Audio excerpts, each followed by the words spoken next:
નમસ્કાર અને કેપિટલમાં આપનું સ્વાગત છે। આજે આપણે શીખાવવા માટે ડિવિડન્ડ પોર્ટફોલિયો બનાવવાની સંપૂર્ણ માર્ગદર્શિકા વિશે વાત કરીશું।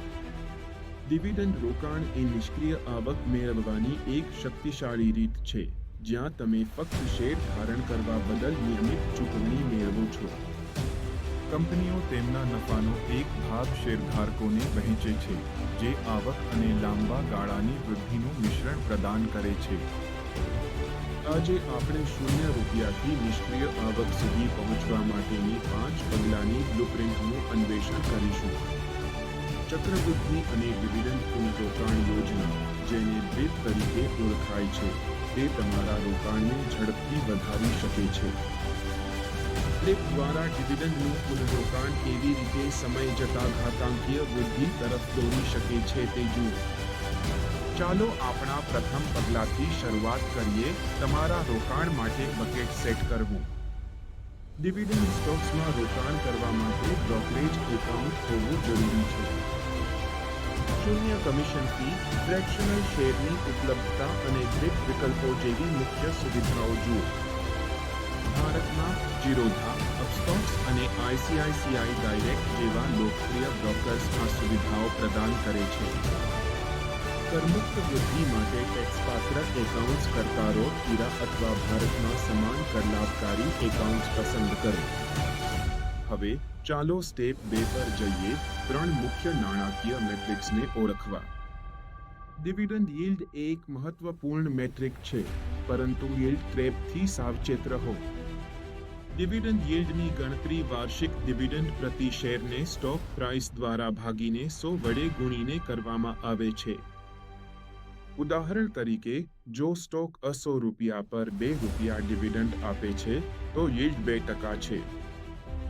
પેઆઉટ રેશિયો એ સલામતી તપાસ છે, જે કંપનીની કમાણીનો કેટલો ટકા ડિવિડન્ડ તરીકે ચૂકવવામાં આવે છે તે દર્શાવે છે। અમે 60 થી 70% ઓછો પેઆઉટ રેશિયો ભલામણ કરીએ છીએ, જેથી કંપની પાસે ભવિષ્યની વૃદ્ધિ માટે પૂરતી કમાણી રહે। ડિવિડન્ડ ગ્રોથ રેટ એ કંપનીના શેરધારક મૂલ્ય વધારવાની પ્રતિબદ્ધતાનું સૂચક છે।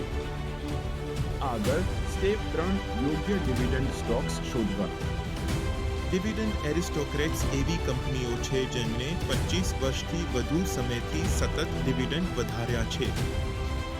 ભારતમાં call India, Hindustan zinc, ITC, HDFC bank અને ONGC જેવા સ્ટોક્સ સતત ડિવિડન્ડ વૃદ્ધિનો ઇતિહાસ ધરાવે છે। વૈવિધ્યકરણ માટે તમે ડિવિડન્ડ ETFsમાં રોકાણ કરવાનું વિચારી શકો છો, જેમ કે Nippon India Nifty dividend opportunities 50। હવે સ્ટેપ 4, ઓટો પાયલટ પદ્ધતિ સેટ કરવી।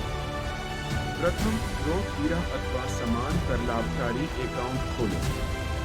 બીજું, નિયમિત ડિપોઝિટ સાથે એકાઉન્ટનું ભંડોળ પૂરું પાડો। અને ત્રીજું, પસંદ કરેલા ડિવિડન્ડ સ્ટોક્સ અથવા ETFsમાં રોકાણ કરો અને DRIP સક્ષમ કરો।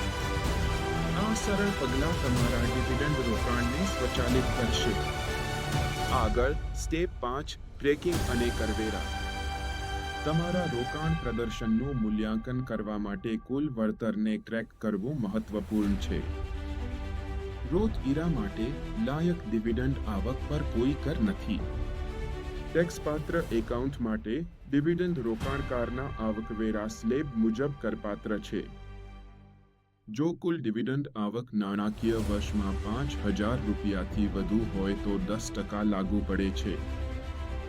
અંતે ચાલો આ 5 પગલાંની બ્લુપ્રિન્ટનો સારાંશ આપીએ। ડિવિડન્ડ રોકાણ એ નિષ્ક્રિય આવક અને લાંબા ગાળાની સંપત્તિ નિર્માણ માટે એક ઉત્તમ માર્ગ છે। આજે જ તમારી ડિવિડન્ડ રોકાણ યાત્રા શરૂ કરો અને તમારા નાણાકીય ભવિષ્યને સુરક્ષિત કરો। તમે કયા ડિવિડન્ડ સ્ટોક્સમાં રોકાણ કરવાનું વિચારી રહ્યા છો? નીચે ટિપ્પણીઓમાં અમને જણાવો। જો તમને આ વિડિયો ગમ્યો હોય તો કૃપા કરીને સબસ્ક્રાઇબ કરો અને વધુ નાણાકીય સલાહ માટે જોડાયેલા રહો। જોવા બદલ આભાર।